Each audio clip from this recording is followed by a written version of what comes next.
하나님 말씀 열왕기하 6장에서 보겠습니다. 구약성경 570쪽 열왕기하 6장 1절로 7절까지입니다. 한 절씩 교독합니다. 선지자의 제자들이 엘리사에게 이르되 보소서 우리가 당신과 함께 거주하는 이곳이 우리에게는 좁으니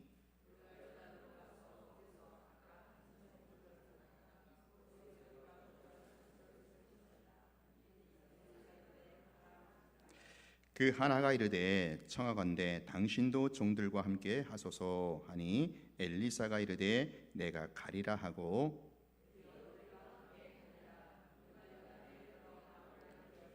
한 사람이 나무를 벨 때에 쇠도끼가 물에 떨어진지라 이에 외쳐 이르되 아하 내 주여 이는 빌려온 것이니이다 하니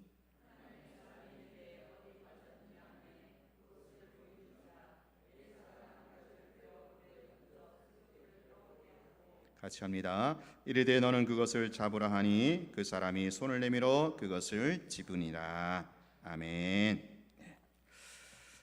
계속되는 기적 시리즈, 오늘은 물에 빠진 도끼가 떠오르다라는 제야로 말씀을 나누도록 하겠습니다.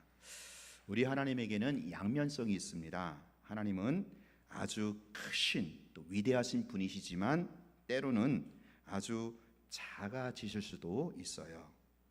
민족과 열방을 호령하면서 거대한 우주의 역사를 이끌어 가시는 분이시지만 동시에 우리 한 사람 한 사람의 머리털까지 헤아리시는 그런 분이십니다. 하나님은요, 어떠한 큰 문제라도 능히 감당할 수 있지만 동시에 오늘 나의 작은 신음소리에도 응답하실 수 있는 그런 분이십니다. 그래서 성경을 읽다 보면 이런 하나님의 양면성을 곳곳에서 볼 수 있어서 참 성경의 스토리가 흥미롭기도 하고 아하 하나님이 이런저런 분이시구나 이렇게 하나님을 알아가게 된다라는 거예요. 우리가 보기에는 태산같이 엄청난 큰 문제라도 하나님 앞에는 너무 쉽고 간단하게 해결해 버리시기도 합니다.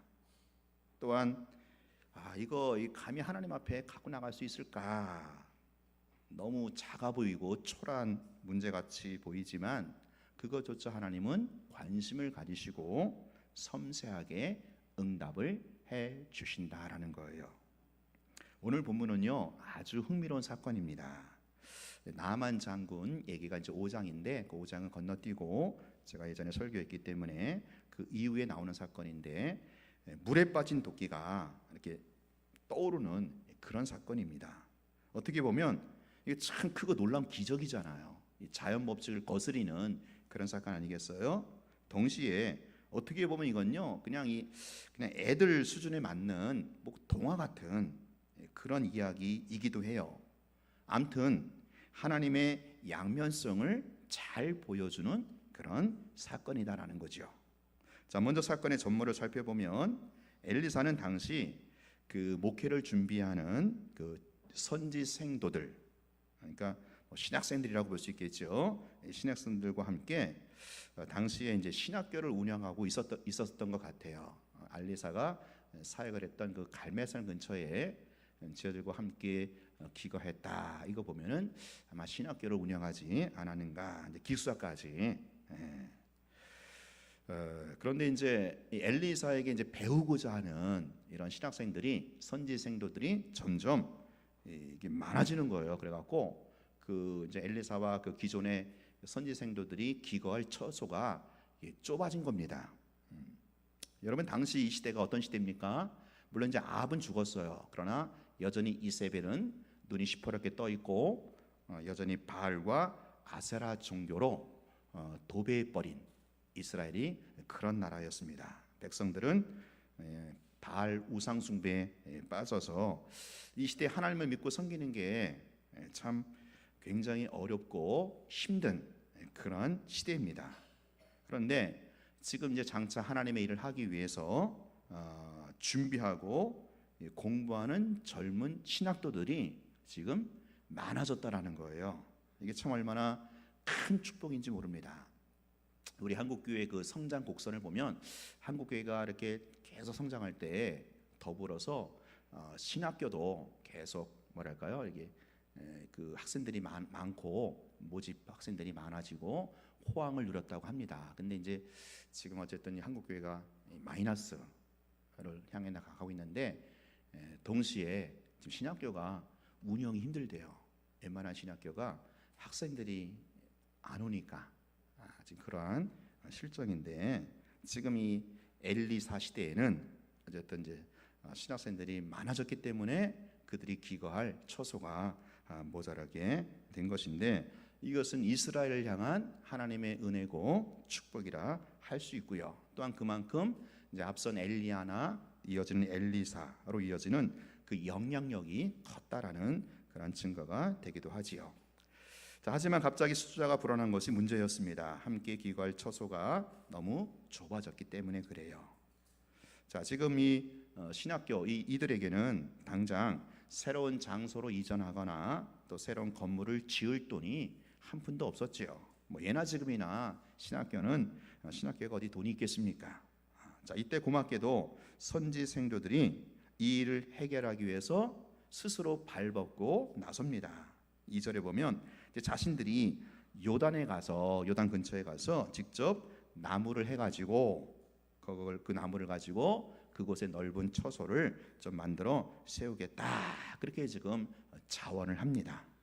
여러분, 참 무식하면 용감하다고 지금 원자재부터 스스로 마련해서 집을 짓겠다, 이게 참 쉽지 않은 일인데 어쩌면 참 무모한 일인지도 모르는데, 이 선지생도들 돈도 없고 또 워낙 사정이 급하다 보니까 아마도 그냥 맨몸으로 덜컥 뛰어드는 것 같습니다.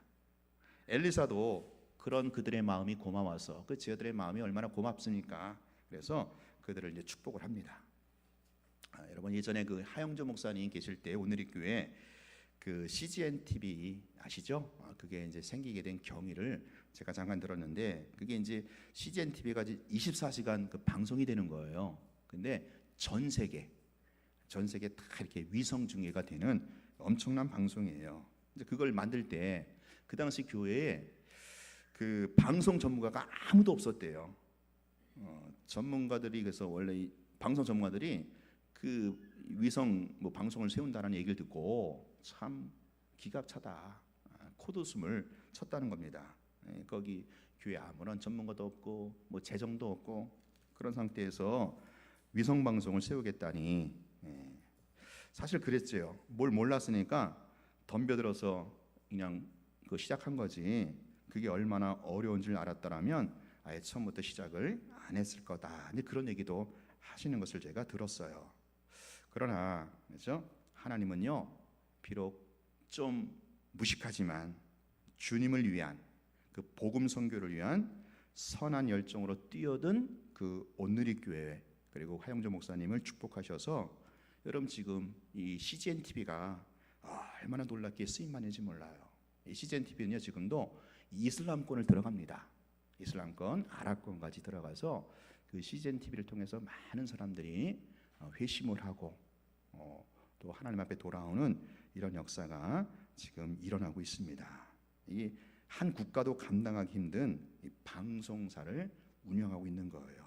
그것이 어떻게 보면 그저 하나님의 나라와 복음 증거를 위해서 이런 참 선한 동기를 가지고 그냥 무작정 뛰어드는 그런 프로젝트로 시작했다라는 거죠. 여러분, 우리가 아무리 어렵지만 이런 시기에 하나님의 선한 비전을 가지고, 그렇죠? 이렇게 뛰어들 때 하나님께서 그것에 기적의 손길로 이어가게 하신다라는 거죠. 지금 이 선지생도들 아무것도 가진 것이 없잖아요. 뭐 돈 있겠어요, 뭐 기술이 있겠어요. 그냥 이런 상황에서 이 하나님의 선한 비전을 가슴에 품고 행동에 옮긴 거거든요. 지금 이 아합 시대 바알과 아세라와 이 맞서 싸우기 위해서, 이 하나님의 일꾼들을 세우기 위해서 지금 신학교를 확장하는 일에 이 비전을 가지고 그냥 무턱대고 뛰어든 것입니다. 거기에 하나님께서 이제 기적의 손길로 이제 만나 주시는 거죠. 만일 앞에 보면은 그 나만 장군이 고침받는 사건이 있잖아요. 열왕기하 5장에 만일 이제 그때 이제 나만 장군이 고침받고 살해를 하려고 하죠. 엘리사에게. 엘리사가 거절하잖아요. 엘리사가 앞에 나만의 엄청난 살해를 받았다면 어쩌면 지금 이 신약계를 확장하는 데 있어서 그렇게 고생하지 않아도 됐을 거예요. 아마도 그때 좀 그때 받을까 뭐 아쉬운 생각을 하지도 않았을까 뭐 그런 생각도 해보게 되는데, 하지만 엘리사는 하나님의 은혜를 돈으로 팔 수가 없었던 거죠. 여러분, 어느 시대를 막론하건 하나님의 참된 일꾼들은요, 하나님의 도움 없이 인간적인 방법으로 쉽게 그렇게 일하지 않았어요. 그렇게 할 수도 있다 그러면서 합리화하다 보면 결국엔 그것이 변질과 타락의 수순으로 들어서기 때문에 그렇습니다. 어렵고 힘들더라도 매 순간 하나님만 의지하면서 그분이 채워주시는 은혜를 경험할 수 있어야 하는 거예요. 여러분, 가난한 사람들을 위한 그 무료 병원 다일 천사병원을 아실 거예요. 그 이사장이 최일도 목사님이신데 이분이 그 무료 병원을 운영하는 철저한 원칙이 있어요. 그게 뭐냐면은 한 명의 후원자에게 받는 후원금의 최대 상한선을 100만 원으로 제한하고 있습니다. 100만 원. 뭐 몇 억씩 주겠다는 독지가들 많이 있거든요. 그리고 정부에서도 수십억씩, 지방 그 자치단체에서도 수십억씩 지원하겠다. 근데 그걸 다 거절합니다. 거절했다고 해요. 왜? 그렇게 하면은 그거 다 받다가는 그 무료 병원에서 섬기는 이들이 월급만큼이라는 어떤 그런 직업 마인드를 갖게 되어서 지금처럼 그 무료 자원봉사, 그래서 밤을 새워가지고 성심껏 봉사하는 그런 정신, 그러한 스피릿, 그런 마인드를 잃어버린다는 것이죠. 이게 그래서 철저하게 하나님만 의지하는 그런 방식을 고수했던 겁니다. 여러분, 오직 하나님께 의지해야만, 그래서 하나님이 보내주신 이 개미군단 같은 이 수많은 사람들의 섬김이 합쳐서 운영이 될 때 거기에 아슬아슬하지만 거기에 하나님의 그 보슬비 같은 이슬 같은 그런 축복이, 그 기적의 손길이 또 계속해서 이어지게 된다라는 거예요. 지금 이 엘리사와 이 선지 생도를 보세요. 나만 장군의 사례를 받지 않고 자기들이 친히 고생하면서 처소를 마련하는 이 모습을 한번 보십시오. 거기서 하나님의 돕는 손길이, 그 하나님의 기적의 손길이 동반된다라는 것입니다. 자, 근데 선지 생도들이 아무리 무지하다 하지만 자기들끼리만 이제 처음 생전 이렇게 집 짓는 일이잖아요. 그것을 하려 시작하다 보니까 이제 불안했던지 이제 그 중에 한 명이 엘리사에게, 선생님에게 이제 같이 가자고 청해요. 그렇죠? 그 성도들, 선지 생도들 그 중에 한 명이. 자, 근데 이것이 아주 현명한 처서였어요. 나중에 보면 이게 신의 한 수가 됩니다. 여러분 나중에 알지만 그 도끼가 물에 빠졌을 때 그 상황에서 엘리사가 그 자리에 없었더라면 어찌할 뻔했어요. 난감하죠. 그러니까 지금 이 엘리사를 청하는 것은, 같이 가자고 한 것은 놀라운 현명한 처사였을 뿐만 아니라 신의 한 수가 됐다라는 거예요. 사실은 엘리사가 함께 간 것이 아니고 엘리사의 하나님이 같이 가주신 것이죠. 무슨 일을 할 때든지 간에 하나님의 동행하심을 청해야 합니다. 우리는 경험도 없고 인맥도 없고 돈도 없고 지식도 없지만 우리 하나님 어떤 분이십니까? 모든 것을 갖추신 분이, 전능하신 분이시잖아요. 여러분, 우리가 선한 동기로 시작한 일이라면 그 전능하신 하나님께서 얼마든지 후원해 주시고 도와주신다라는 거예요. 우리가 어디로 가든지 무엇을 하든지 간에, 그렇죠? 여러분, 하나님의 동행하심을 청원하십시오. 하나님이 같이 하시도록 하나님께 요구하십시오. 그래야 우리가 어떤 돌발 그 상태, 어떤 위기 상황에서도 그것을 돌파할 수 있고 살아남을 수가 있다라는 거예요. 지금 엘리사에게 같이 가기를 청원했던 이 한 사람은 아마도 매사에 범사에 하나님의 주권을 인정하고 의지하는 이제 그런 사람이었다라는 거죠. 여러분 그냥 자기들끼리 가도 되잖아요. 자기들끼리 가서 이제 나무를 베고 뭐 집을 짓든 할 수 있는데 굳이 뭐 선생을 그 한 사람이 같이 가자고 하거든요. 그 사람이 바로 너는 범사에 여호와를 인정하라. 그러면 내 길을 지도하시리라. 이 말씀을 믿고 매사에 범사에 하나님의 주권, 그래서 하나님의 동행하심을 청원했던 그런 사람이었다라는 거예요. 자, 그렇게 해서 다들 요단 근처로 가서 먼저 나무를 베는 작업부터 합니다. 자, 그러다가 한 그 선지 생도 한 사람이 그만 실수로 어떻게 합니까? 도끼를 물에 빠뜨리게 돼요. 그 물이 아마 깊었던 것 같아요. 순간 그 도끼를 빠뜨린 생도가 비통한 울음을 섞이면서 비명을 질러댑니다. 5절에 보면 이게 이제 이 비통 울음 섞인 소리예요. 내 주여, 이는 뭐예요? 빌려온 것이다. 이는 빌려온 것이다라고 해요. 그 당시 물자가, 그렇죠? 지금은 이제 물자가 흔한 시대지만 그 당시는요, 그 철연장 하나가 얼마나 귀하고 얼마나 값진 연장인지 몰라요. 그래서 그 선지생도가 아마 그 돈이 없으니까 그걸 사올 형편은 안 되고 아마도 사정사정해 갖고 그 도끼 주인에게 그것을 빌려왔던 모양이에요. 그러니까 빌려온 것이다. 그런데 그게 물에 빠져버렸거든요. 얼마나 황급하겠어요. 그러니까 지금 집 짓는 작업이 늦어진 건 둘째치고 뭐요? 당장 도끼 값을 물어내야만 하는 그런 상황에 빠진 거예요. 만약에 이제 이 도끼를 물어내지 못하면 어떻게 됩니까? 그 도끼 주인의 종이 되는 거예요. 이게 레위기 율법이거든요. 남의 물건을 빌려왔다가 그것을 소실했을 때는 그걸 갖기까지는 그 원래 주인의 종이 된다. 그런 법이 이제 레위기에 있어요. 이게 지금 정말 시급한, 참 한갑한 그런 상황에 빠진 것입니다. 자, 이때 이제 엘리사가 어떻게 처신하는지 보세요. 당황치 않지요?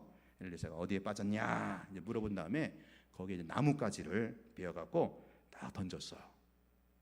그랬더니 모든 사람들의 눈이 그냥 휘둥그럴 정도로, 눈알이 튀어나올 정도로 엄청난 광이 펼쳐져요. 뭐예요? 그 쇠로 된 무거운 그 도끼가 뭐예요? 마치 그 튜브처럼 그 수면 위에 떠오른 거예요. 이 자연 법칙을 거스르는 거죠. 이 불욕 법칙을 거슬려서 참으로 놀라운 일이 아니겠어요? 여러분 정말 이런 동화 같은 이런 만화 같은 일이 어떻게 가능하겠습니까? 이게 어떻게 이런 기적이 일어났겠어요? 그 답은 6절에 나와 있어요. 6절에 보면 본문에서 6절에 보면 엘리사가 이르되라고 하지 않고 뭐요? 하나님의 사람이 이르되. 그러니까 엘리사가 한 것이 아니죠. 엘리사의 하나님이 했다라는 거예요. 엘리사는 다만 하나님의 충실한 종, 하나님의 충실한 심부름꾼일 뿐이죠. 여러분 아무리 큰 문제라도 하나님의 사람이 곧 하나님이 곁에 계시면 그 문제 해결된다라는 거예요. 하나님의 이 사람, 이 엘리사, 하나님의 영으로 충만해서 그 하나님의 영으로 충만한 하나님의 사람들은요, 그 원천 되시는 그 하나님의 그 무한정 능력을 마음껏 끌어다가 쓸 수가 있거든요. 지금 이게 엘리사가 성령 충만한 엘리사가 우리에게 보여주는 바예요. 우리 청소년부, 청년부 이번 수련회 제목이 너희가 믿을 때 성령을 받았느냐. 정말 우리가 성령 받고 성령 충만하면요 무서울 게 없어요. 그렇죠? 하나님의 그 전능하신 하나님의 능력을 마음껏 우리가 사용할 수 있거든요. 그래서 하나님으로 충만하면요 세상이 두렵지가 않아요. 지금 이 상황에서 엘리사 전혀 유동하지 않고 당황치 않고 얼마나 차분하게 일 처리를 해나가는지 몰라요. 오히려 문제 앞에 더 그의 진가가 드러나게 되는 거예요. 여러분, 하나님의 사람은요, 또 그리고 그 성령 충만의 그 유무는요, 바로 이런 위기 앞에서, 문제 앞에서 더 오히려 가려진다라는 거죠. 내가 어떤 사람으로 서 있느냐, 바로 이때야말로 우리의 영적 진가, 또 우리의 실체를 보여낼 수 있는 기회가 되는 거예요. 지금 엘리사가 우리에게 보여주는 거죠. 자, 이렇게 하나님의 사람이 움직이니까 하나님께서 그 도끼를 떠오르게 하신 거죠. 성령 충만한 이 엘리사, 하나님의 사람을 통해서 하나님이 기적을 베푸시는 겁니다. 얼마나 감동적인 장면입니까? 여러분, 꼭 이 동화 같아 갖고 꼭 동화 같아서 별로 감동이 아닌지 모르겠어요. 근데 이게 사실이거든요. 역사상 실제 있었던 사실, 팩트죠. 한번 생각해 보세요. 얼마나 기적 같은 일입니까? 하나님은요, 이게 참 어떻게 보면 이 사소한 일이잖아요. 그 도끼 빠뜨린 게 뭐게 뭐 대수입니까? 뭐 갚아주면 되는 건데. 근데 하나님은요, 아무리 사소한 일일지라도 자기 백성의 그 곤란한 그 처지에 하나님이 관심을 갖고 해결해 주신다라는 거예요. 그 전능하신 분이, 우주와 열방을 호령하시는 분이 그까지 그 도끼 하나 빠뜨린 거 거기에 지금 주목하고 계시고 그 문제를 지금 해결해 주시는 분, 얼마나 가슴 벅찬 일입니까? 정말 이 절망 중에 소망이 떠오른 거예요. 죽은 줄 알았는데 살아 돌아온 겁니다. 지금 이 도끼를 빠뜨린 그 사람 입장에서는 이 지금 이제 뭐예요? 종이 될 판이에요. 남의 종이 될 판. 근데 그 종의 자리에서 해방이 되는 거죠. 빚을 다 청산하는 겁니다. 자칫 빚더미에 앉아갖고 종이 될 수밖에 없는 입장에서 엄청난 이 기적이 베풀어진 겁니다. 제가 본문을 묵상하고 설교 준비하면서 마음속에, 가슴속에 그런 기도 제목이 떠올라요. 하나님, 오늘 우리도 도끼가 떠오르게 하여 주옵소서. 도끼가 떠오르게 달라고. 이 도끼가 떠올라야 종에서 벗어나는 거예요. 도끼가 떠올라야 빚을 청산하는 거예요. 제가 요즘에 이제 세일에 기도하는 중이니까 몇 분이 저에게 이제 기도 제목을 부탁하셔요. 그 중에 우리 성도들 경제적인 어려움이 있잖아요. 경제적인 어려움, 이 빚의 문제. 그 때문에 이제 기도 제목을 부탁하는데 제가 그분을 위해서 새벽마다 기도하면서 이런 기도가 돼요. 하나님, 우리 집사님의 도끼가 떠오르게 달라고. 도끼가 떠올라서 이 빚 문제 청산하게 달라고. 도끼 떠오르지 않으면 고스란히 빚의 종이 되는 거예요. 빚의 노예가 되는 거죠. 마음이 안타깝더라고요. 하나님, 이 집사님 형편 아시지 않냐고, 가정을 아시지 않냐고. 도끼가 떠올라야 된다고. 하나님의 기적을 베풀어 달라고. 하나님, 우리 가운데 이 절망도 소망으로 변하여 떠오르게 하여 주시옵소서. 내가 잃어버리고 슬퍼했던 그 소중한 것이 다시 떠오르게 달라고, 다시 회복되게 달라고. 오늘 우리를 가장 짓누르고 있는 이런 현실의 문제가 해결되어서 소망으로 떠오르게 달라고. 그런 기도가 참 절로 되더라고요. 사랑하는 성도 여러분, 오늘 이 물에 빠진 도끼가 떠오르는 참 이 기적, 어떻게 보면 참 엄청난 역사잖아요. 또 동시에 참 작고 참 하찮은, 어떻게 보면은 하나님의 양면성이라는 거죠. 양면성이 하나님을 그대로 보여준 사건. 어쨌든 도끼가 물에 떠오르는 이 하나님의 양면성의 기적을 경험하려면 오늘 우리가 어떻게 해야 될까요? 제가 세 가지로 한번 적용하고 나누기를 원합니다. 첫 번째, 여러분, 내가 지금 어떤 프로젝트를 시작할 때 가장 중요한 게 동기가 중요하다라는 거예요. 동기. 내가 지금 어떤 프로젝트를 시작하는데 그 프로젝트에 하나님의 선한 역사, 하나님의 기적의 역사, 도끼가 떠오르는 기적 역사를 경험하기 위해서는 먼저 동기를 점검해야 돼요. 동기. 지금 이 신학생들이 이 아합 시대에 바알과 아세라와 싸우기 위해서 하나님의 거룩한 뜻을 가지고 선한 동기를 가지고 이제 신학교 초소를 늘리려고 하다가 기적을 경험한 거잖아요. 그죠? 선한 동기가 중요하더라고요. 마냥 하나님의 기적을 끌어줄 수는 없어요. 조금 죄송한 비유기도 한데 어떤 사람이 그래요. 도끼도 떠오르게 하시는 분이 왜 세월호는 안 떠오르게 하시냐고 그러더라고요. 근데 여러분 좀 다르잖아요. 그죠? 세월호는 이게 어쨌든 이렇게 수학여행 가다가 난 사건이고 이건 다르거든요. 이건 지금 선한 동기를 가지고 시작한 프로젝트예요.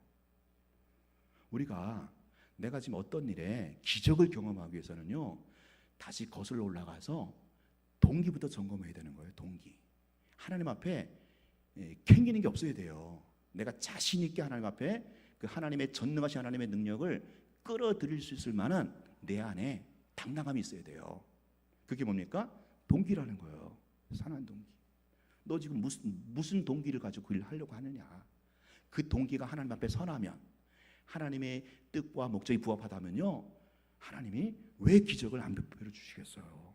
당연히 기적을 베풀어 주시죠. 어떤 프로젝트를 시작할 때 동기, 선한 동기를 점검해야 된다라는 거죠.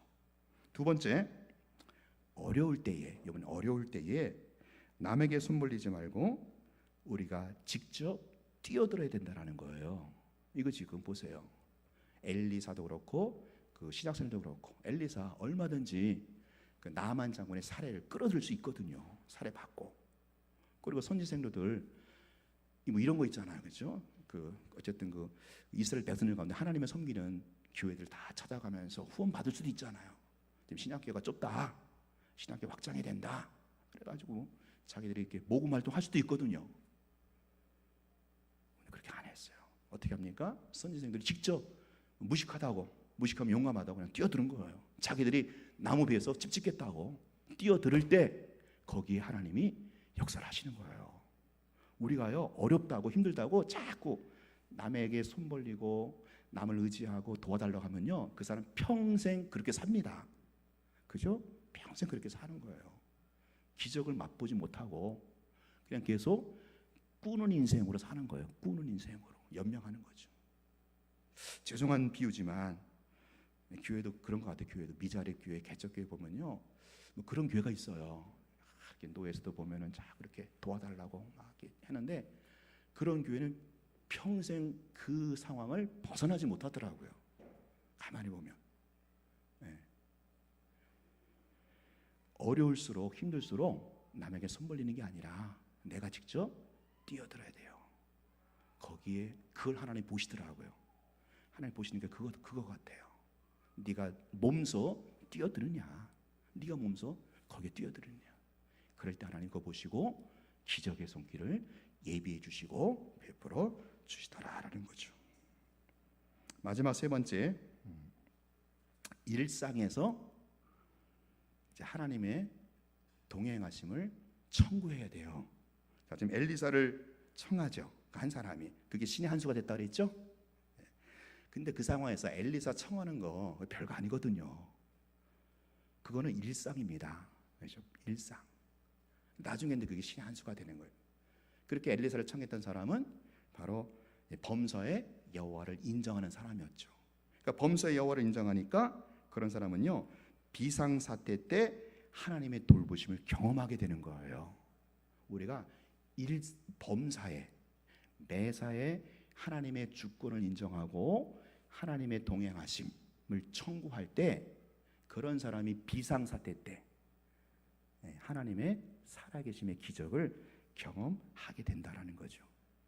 아마도 이 사람이 그 엘리사를 같이 가자고 할 때는 그거는 뭐 일상적인 거죠. 일상적인 청원이죠. 나중에 도기가 빠지는 그런 비상사태 때 자기가 같이 가자고 청원했던 엘리사가 그 자리에 있었기 때문에 그 비상사태를 돌파하게 되고 기적을 경험하게 되는 거거든요. 순서가 그래요. 여러분, 매사에, 범사에 여호와를 인정할 줄 알아야 돼요.